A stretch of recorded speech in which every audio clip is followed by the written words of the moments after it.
Hello and welcome. My name is Kate. I'm from dailytarotgirl.com, and today I'm going to be chatting with Brigit. And I'm so excited to interview Brigit. Brigit is the woman behind the wonderful tarot website biddytarot.com. And you've actually, if you're into tarot, you probably already know who Brigit is. But Brigit is an intuitive tarot reader. She's a passionate tarot teacher. She's a dream manifester, and she's also an author. And Brigit is also very passionate about business, and she helps aspiring tarot professionals create their own tarot businesses. So welcome, Brigit. I'm so happy to have you here and be able to pick your brain and ask you all kinds of questions. Thank you. It's so lovely to be here too. So my first question for you is, what was it about tarot that first kind of captivated you and drew you in? Yeah, good question. So the way that I sort of think and see the world is very structured, logical, rational, and so forth. When I saw the tarot in its in play, I suppose I was really drawn to the fact that, hey, this is actually something really creative and intuitive and like everything opposite to what my sort of natural tendencies are. And I thought, yeah, I need like this would be a good thing to get into because I think it's so important that we find ways to balance ourselves. You know, if we're heavy on one side, it's good to do something that's different on the other side.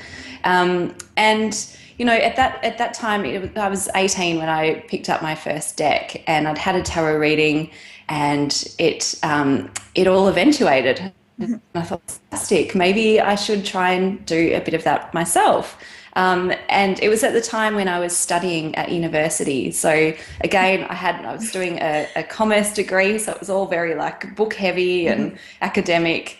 And then there was this beautiful tarot stuff on the side that could really connect into more my spiritual self and would help me, you know, through that personal growth and personal development, particularly, you know, like when you're in your 20s and you're trying to figure stuff out. And yeah, so it was just this beautiful marriage for me at that time. Nice, nice. And I've noticed that you do have that sort of like more of a rational kind of logical approach to tarot, which I think I've noticed that, and I feel like that really kind of sets you apart from a lot of different tarot blogs and tarot websites out there. And I really appreciate that about you. Thank you. Yeah. So, what advice would you have for someone who's brand new to tarot, who's just starting to learn tarot? What advice would you have for them? Okay, well, I remember like when I was new to tarot and just feeling so overwhelmed and daunted by like all the different things you had to know. You know, what are the astrological like connections with the cards? What's Kabbalah? What do all these symbols mean? Where did these cards come from? 78 tarot card meanings that you have to remember. It's like it's full on. Yeah. And I think what often happens is people start to learn tarot and then they go, there's like way too much for me to learn here. And they give up. And that's like really disappointing.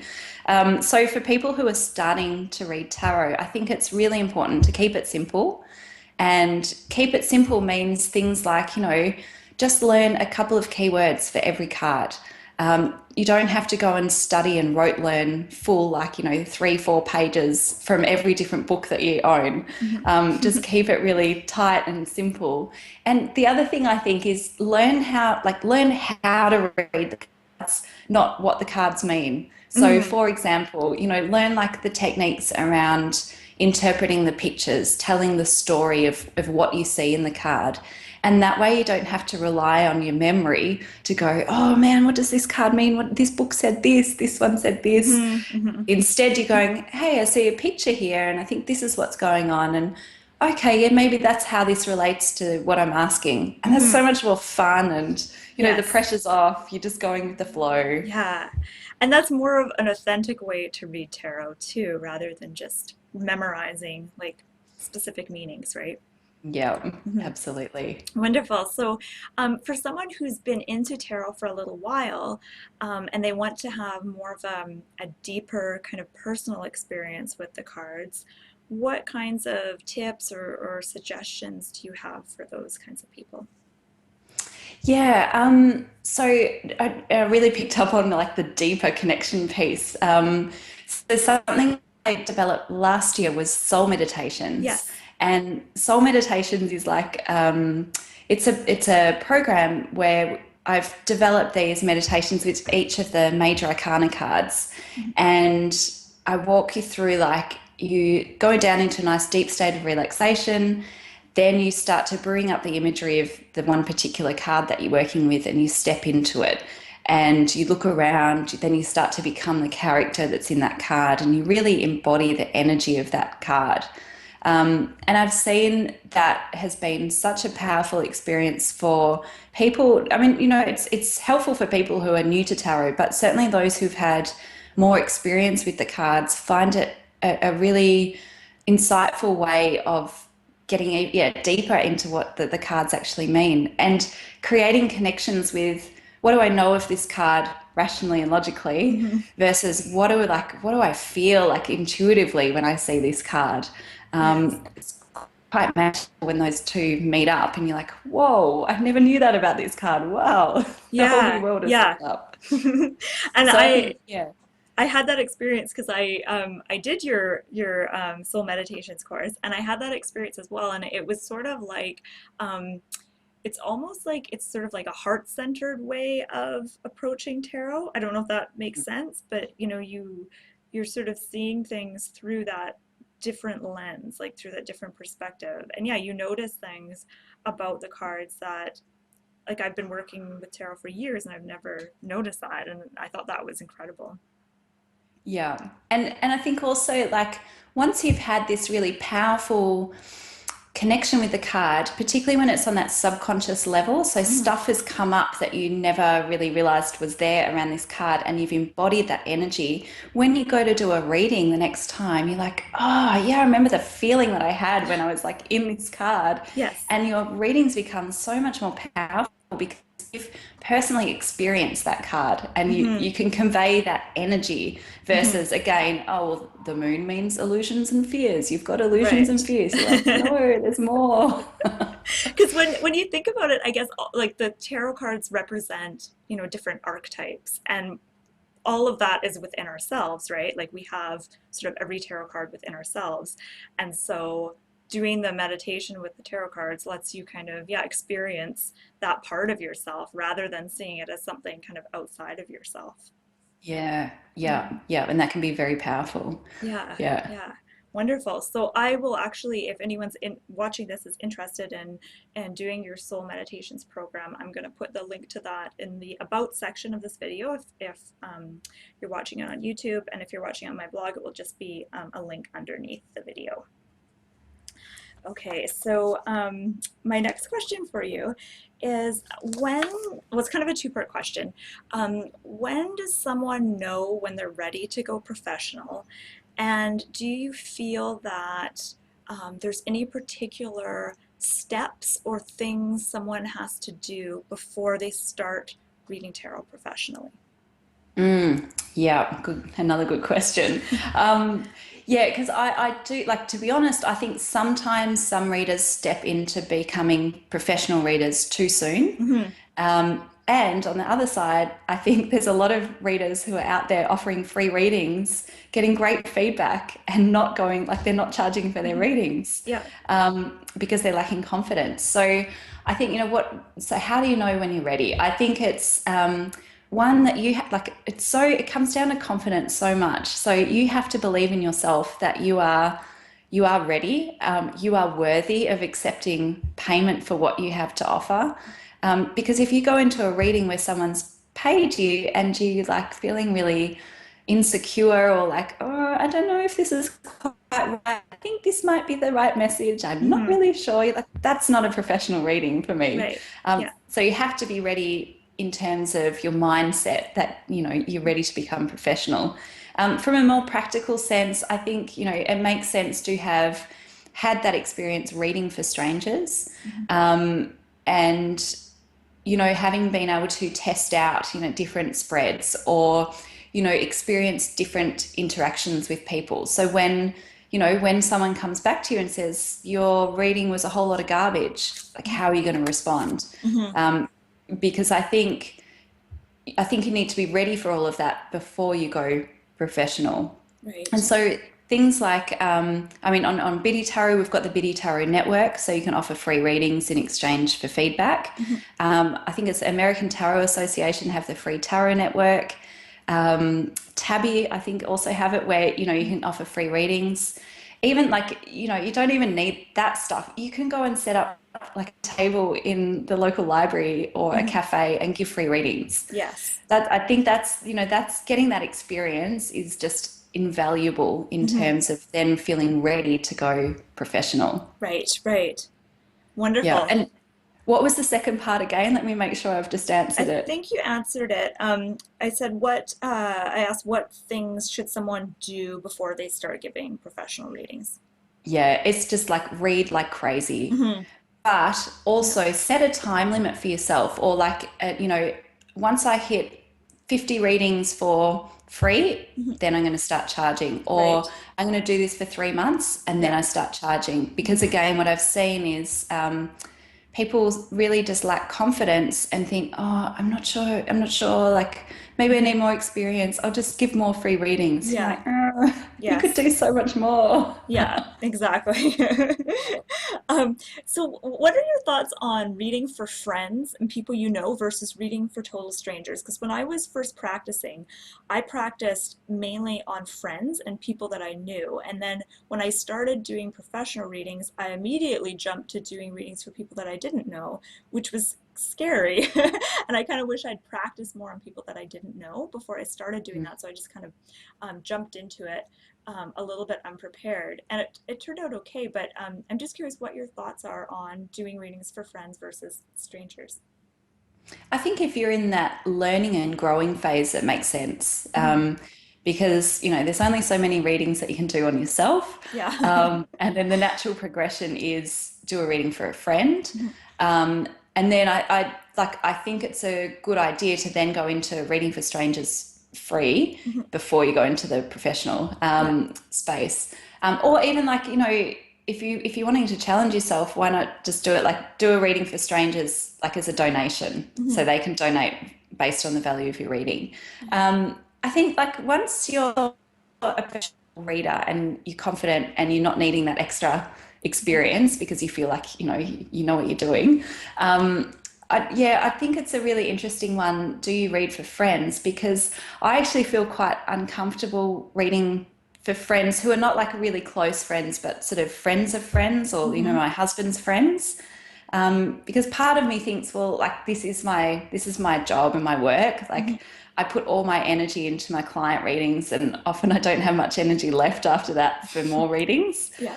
And also, I kind of don't. It's like looking at their laundry. I kind of don't want to know what's going on in their life, you know. And I don't want this like intense relationship to start forming where they feel like, you know, in a reading, it's very high trust and a lot of sharing and intimate stuff coming out. Yeah. But I kind of don't want to engage in that ongoing, if that Hmm. makes sense. Yes. Yeah. Where maybe they're coming back to you and going, oh, well, can you pull a card about this? Or, oh, well, this happened and I'm going to like really share with you. And I'm like, oh, I'm kind of not interested.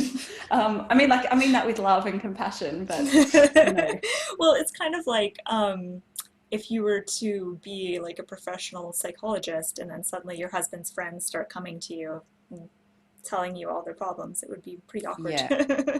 That's right. Yeah. So I do set some boundaries. Like when people go to me, oh, you're a tarot reader. Oh, how awesome. Like, can you read my cards? I'm like, yeah, I don't really have my cards with me. Sure, one day. I should probably be better in saying, no, I'm sorry, I don't read for friends. Yes, I'm the same way. I never have my tarot cards with me when I go to social functions and stuff, and people will ask me like, "Oh, do you have cards here?" And then I think, thank God I don't take cards with me because it would be really unpleasant in some ways. Yeah. Yeah. So, my next question is, a lot of my readers who read my blog, and probably you're the same way, a lot of them are aspiring tarot bloggers and they want to start their own tarot blogs, or they are just getting started with their own tarot blog. And so I'm just wondering what kind of advice you would have for someone who wants to start a tarot blog. Yeah, so I see a lot of people starting tarot blogs simply because it's like an online tarot journal. Mhm. And so, they're sharing I've seen some beautiful blogs, even like with the soul meditations. Mhm. One lady set up her blog to share her actual experiences with those meditations. It's beautiful. Others will share more about like their learning experience and what cards, their daily cards and so forth. So I think like that's one type of blog. And I think it's important to be quite conscious about what is it that you want to get out of your blog. Mhm. So is it just a way to personally share your notes and so forth? Or are you using your blog to start setting up a platform for your business? And that platform might be for offering tarot readings or tarot courses. But knowing that in advance, you'll know who you're writing for, how to write, Mhm. what sort of energy to put into your blog posts and so forth. Because I see a lot of folks who go down sort of the journaling path Mhm. of like, hey, I'll just share everything that's going on in my sort of learning sphere. And they're like, yeah, but I'm trying to have that for like promoting my tarot readings. And there's a disconnect because if you're trying to promote tarot readings, you want to write posts that your prospective clients will be interested in. Yes. But when you're sharing like personal stuff, yeah, it could be compelling, but sometimes it's not. It's just, out of personal interest. Yeah. So I guess that's my sort of long-winded way of saying, like, if you are starting a blog, just be really conscious about what's the purpose? Why are you doing this? And Yes. then knowing that why, what is it? How do you need to write? How are you going to structure your blog and so forth in Yes. alignment with that? Wonderful. That's excellent advice. Because, yeah, I always feel like there's kind of two kinds of blogs. And this is about like all blogs, not just tarot blogs, but there's like you said, the sort of personal blog that's more like a journal. And then there's the blogs that are kind of more geared towards um, offering something to the person that's reading it. Like, for example, having like tarot exercises that they could try out, or like a little lesson or a tarot spread or something that they can kind of engage in Mm, on their own. And I've noticed myself, I've had my blog for I guess a couple years now, maybe a little bit longer, and I've noticed that the posts that I put out there that are kind of engaging people, like that have an exercise or something like that, those tend to get more of a response and more readers. mm. So I've noticed that. Yeah, yeah. And again, like if that's your goal, then yes, that's what you Right. should be doing. And Hmm. then, but if it's not your goal, if your Yeah. goal is simply to express yourself, Yes. then, go for Do the something. journaling stuff. There's nothing wrong with that. Yeah. Yeah. Um, but if you're doing the journaling and then wondering why no one's really engaging or no one's like turning up, Right. then switch gears a little bit. Right. Right. Excellent. So, my next question is, what keeps your love of tarot alive? Because I don't know if you've noticed this, but I find that sometimes, because I'm so engaged with tarot, I write about tarot and everything. Sometimes I get a little bit bored of it. And so then, I'll read a book or something that kind of sparks my interest again, and then I'm back into it. So I don't know if you found that, if you go through phases where you're really, really into tarot and then phases where you kind of don't want to write about it or think about it. And what do you do to keep that sort of passion alive? Yeah, yeah. I think what keeps my passion alive is like the interactions I have with my community and the people that are part of that community. Hmm. So, I often get emails from folks going, "Hey, like I've got this big challenge with tarot. I don't know how to interpret tarot card combinations, or, I feel like I want to do more with tarot, but I'm so scared of like reading for strangers or something like that." Hmm. And I'm a problem solver, so Hmm. my head just starts going into overdrive of like, okay, how can I help these people? How can I serve them? Hmm. So I think for me, like my passion is through helping other people engage with tarot, and that's why I enjoy, teaching classes and stuff. That's Yes. sort of where I get really alive. Hmm. I think on a more personal level, look, I rarely read tarot books for Hmm. myself. I sort of I get more joy out of converting what I know and putting it into sort of a new way of thinking about tarot and then sharing that with other people. Um, yeah, so like interestingly, I was having a coffee with a friend, and she's like, "Well, do you read your own tarot cards a lot?" And I'm like, not really." Like I read them every now and then, just for a bit of extra insight. But yeah, I don't use tarot so much for myself as I do for helping other people. That's interesting because I've noticed myself, the more I learn about tarot and the more I write about it, the less readings I do on myself. Like I hardly ever read for myself Mm. anymore. And I just don't feel the need, which is nice. Yeah, Mhm. yeah, yeah, yeah. So, what would you say is your biggest challenge with doing professional readings? Is there any like particular thing that kind of comes up for you again and again and again? Yes. So, yeah, I think, in the last sort of 6 to 12 months, as I've been growing Biddy Tarot into other areas, so, Mhm. like teaching tarot, creating, the Biddy Tarot network and so forth, I've really struggled with having enough energy, time, and space for Mhm. tarot readings. Mhm. And I think particularly because I mean, like I get so much joy out of doing a reading, Mhm. but when there's a certain level where I've done enough readings that I'm starting to go, do I have another one today? No. Yeah. And Yeah. I'm so aware of that point. Mhm. And so now like what I'm experimenting with in my own readings is I only take two deep readings on a Monday and two on a Tuesday, and Mhm. that's it. I'll keep Mhm. a waiting list, Mhm. but I've restricted it to just those 2 days, and that's helping me manage my energy levels a lot better. Right.